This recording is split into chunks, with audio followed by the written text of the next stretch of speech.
مرتبہ حضور صلی اللہ تعالی علیہ وسلم جمعہ کا خطبہ دے رہے ہیں. خطبہ دیتے دیتے کیا دیکھتے ہیں کہ حضرت امام حسین رضی اللہ تعالی عنہ سامنے آ رہے ہیں, دوڑتے ہوئے آ رہے ہیں. تو حضور صلی اللہ تعالی علیہ وسلم خطبہ دیتے ہوئے رک جاتے ہیں اور اپنے پیارے نواسے حضرت امام حسین رضی اللہ تعالی عنہ کو اپنی گود سے لگا لیتے ہیں. جب حضور صلی اللہ تعالی وسلم اس طرح حضرت امام حسین سے محبت فرماتے ہیں تو ہم لوگوں کو بھی چاہیے کہ ہم لوگ بھی حضرت امام حسین رضی اللہ تعالی عنہ سے محبت کریں. جب حضرت امام حسین رضی اللہ تعالی عنہ جب گھر کے اندر رویا کرتے تھے تو حضور صلی اللہ تعالی وسلم حضرت امام حسین کے آنکھوں میں آنسو دیکھ کر حضور صلی اللہ تعالی وسلم کے آنکھوں سے اشک جاری ہو جایا کرتے تھے. ایک مرتبہ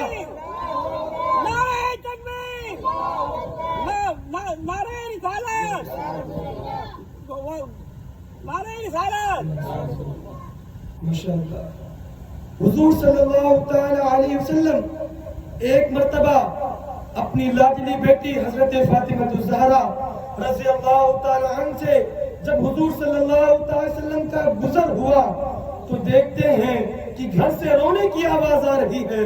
حضور صلی اللہ تعالی وسلم جاتے ہیں اپنی بیٹی سے عرض کرتے ہیں, اے میری پیاری بیٹی, اے فاطمہ, ابھی کون رو رہا تھا, کس کی رونے کی آواز آ رہی تھی؟ تو فاطمہ کہتی ہے کہ امام حسین رو رہے تھے, حسین رو رہے تھے. تو حضور صلی اللہ تعالی وسلم عرض کرتے ہیں, اے میری پیاری بیٹی, جب حسین روتے ہیں تو ہمیں بھی رونا آ جاتا ہے, جب حسین روتے ہیں تو میرا دل غمگین ہو جاتا ہے. کبھی حسین کو رونے مت دینا, کتنی بھی مصیبت آ جائے حسین سے ہمیشہ اس سے لگاؤ رکھنا, اس سے محبت کرنا, اس کو ہمیشہ سمجھاتے ہوئے رہنا. اس طرح حضور صلی اللہ تعالی علیہ وسلم نے حضرت امام حسین سے محبت فرمائی ہے. ایک مرتبہ حضرت امام حسین رضی اللہ تعالی عنہ اپنے نانا جان کے کندھوں پر سوار تھے اور ان کے نانا حضور اکرم صلی اللہ تعالی علیہ وسلم مسجد نبوی میں اپنے نواسے کو اپنے کندھے کے اوپر بیٹھا کر سیر فرما رہے ہیں. حضرت عمر فاروق اعظم دیکھتے ہیں کہ کیسی سواری ہے, کیسی سواری پایا ہے کہ حضور صلی اللہ تعالی وسلم کے کاندھوں پر سوار ہے. تو حضور صلی اللہ تعالی وسلم عرض کرتے ہیں, اے عمر, تم سواری دیکھتے ہو, تم یہ نہیں دیکھتے ہو کہ سوار کتنا اچھا ہے, سوار کتنا پیارا ہے.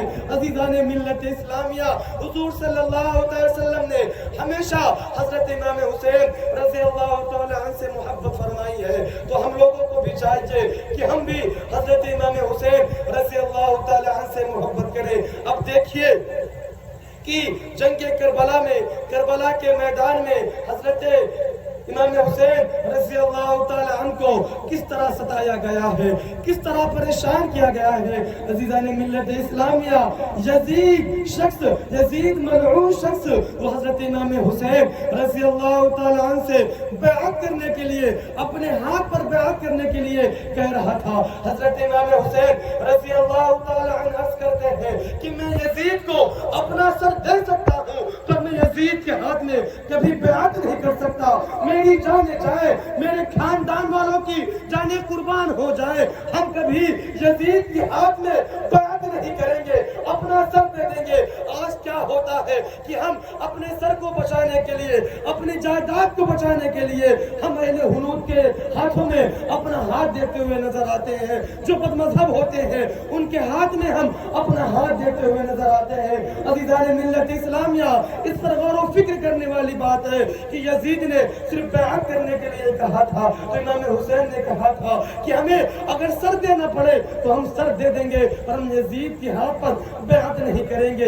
یزید شخص, ملعون شخص, وہ حضرت امام حسین کے پاس خطوط لکھتا ہے. 150 خطوط حضرت امام حسین رضی اللہ تعالی عنہ کے پاس آتے ہیں بیعت کرنے کے لیے. یزید ملعون شخص کہتا ہے, امام حسین آپ مدینہ منورہ سے میرے پاس چلے آئیے اور ہم سے بیعت کر لیجئے. عزیزان ملت اسلامیہ, حضرت امام حسین رضی اللہ تعالی عنہ کو جب بار بار خطوط آنے لگے تو حضرت امام حسین رضی اللہ تعالی عنہ نے سوچا کہ اگر ہم